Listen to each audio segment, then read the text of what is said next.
Just the way we charge our cell phones every day without fail, there is a way to charge our bodies as well.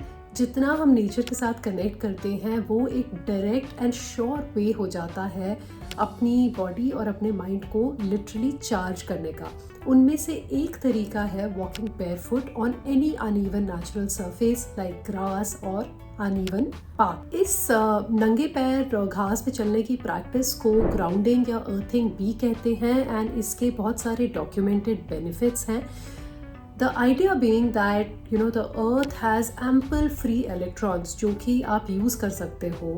जो अर्थ का surface होता है उसमें बहुत सारे free electrons होते हैं और इनको आप अपनी बॉडी में इनकॉर्पोरेट कर सकते हो, अब्जॉर्ब कर सकते हो once you touch the ground directly. So it becomes very very important कि आपकी जो बॉडी है वो directly without any other surface coming in between वो अर्थ के कॉन्टैक्ट में आए।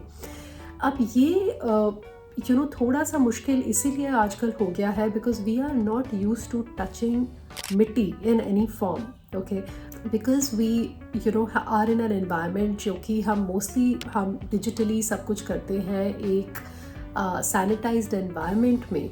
तो जो हमारा इंटरेक्शन है प्लांट और अर्थ और एक्चुअल नेचर के साथ and not man made elements उसके साथ बहुत कम हो गया है। तो ऑलमोस्ट हमें अपने बचपन में जाके it's almost kind of like relearning the things that you used to do as a child if we want to incorporate this beautiful practice in our life.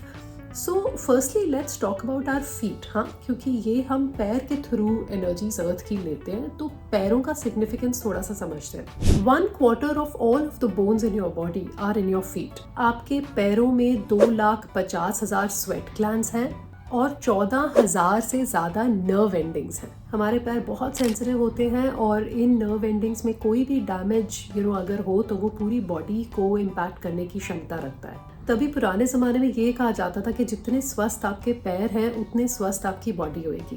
तो जब आप नंगे पैर घास पे चलते हो it can help with chronic inflammation, chronic pain, आपकी नींद बहुत इम्प्रूव हो जाती है, you end up strengthening the immune system. If you're prone to anxiety, you end up reducing your anxiety. आपके पीरियड पेन्स नहीं होते, हार्मोनल बैलेंस इम्प्रूव होता है और एनर्जी लेवल्स भी कंसिडरेबली इम्प्रूव होते हैं। जब अर्थिंग और ग्राउंडिंग के थ्रू आप डायरेक्टली अर्थ की एनर्जी से जब आप टच में आते हो तो आप उसका इलेक्ट्रिकल चार्ज अब्जॉर्ब कर पाते हो। So basically surface of the earth, earth का जो surface होता है it has ample free electrons and it is basically nature's best kept secret in terms of being the best antioxidant there is.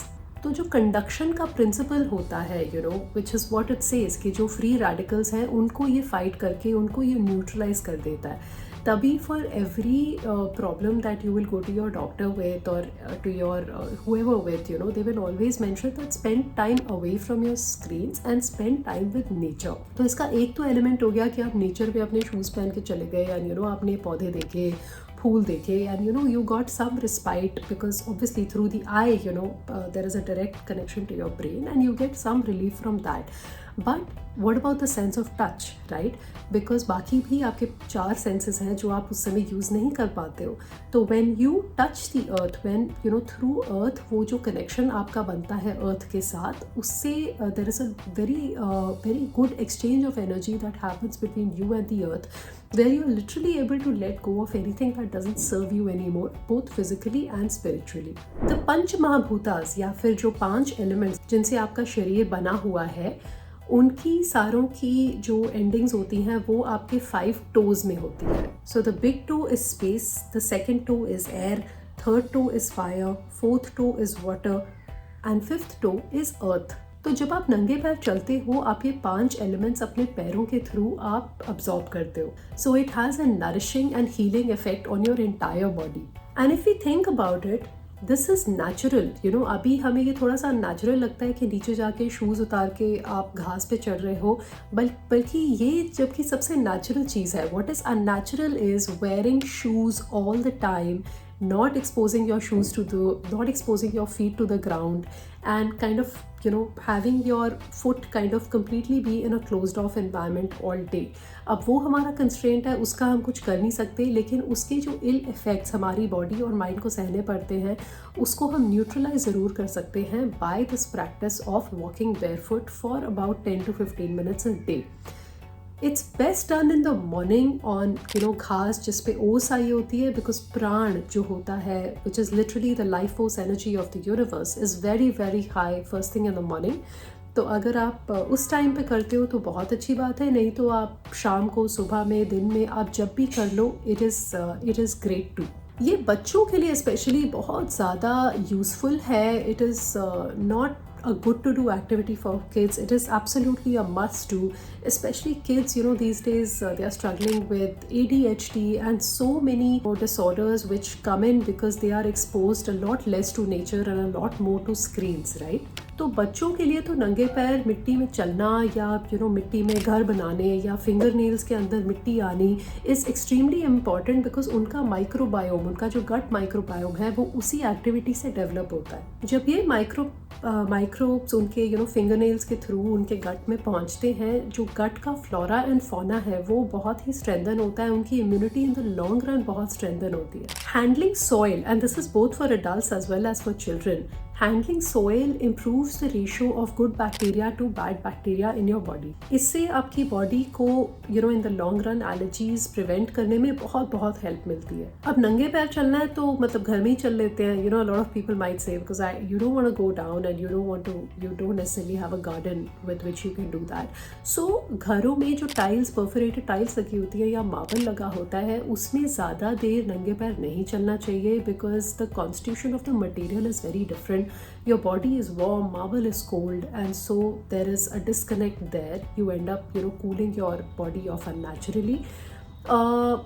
Some balconies, some people have artificial grass as well, and to a certain extent, if there is absolutely nothing you can do, fine, you can just go there, because because one school of thought says कि आपके subconscious को real और imagination में अंतर नहीं पता होता, तो जब आप नकली घास पे भी चल रहे हो उसको लगेगा कि असली घास पे चल रहे हो. Well, that is one school of thought, but the best thing to do here would be कि आप नीचे जब आप जाते हैं, आप बस 2-3 कुछ टाइम के लिए अपना फुटवेयर उतार के आप थोड़ी देर घास पे चल लीजिए, and then you can wear your footwear again at home. Avoid walking bare feet.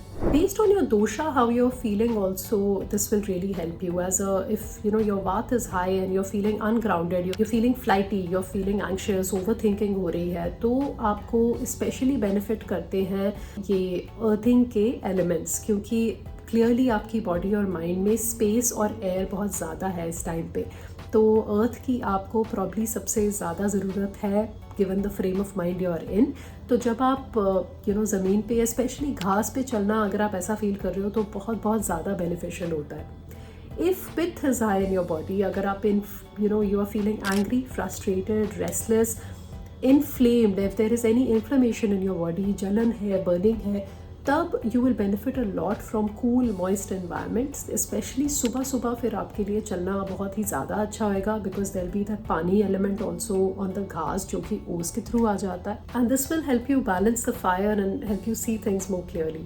If there is a lot of lethargy and dullness in your body, if there is dull pain anywhere, if there is heaviness in your body, you will benefit from movement outdoors.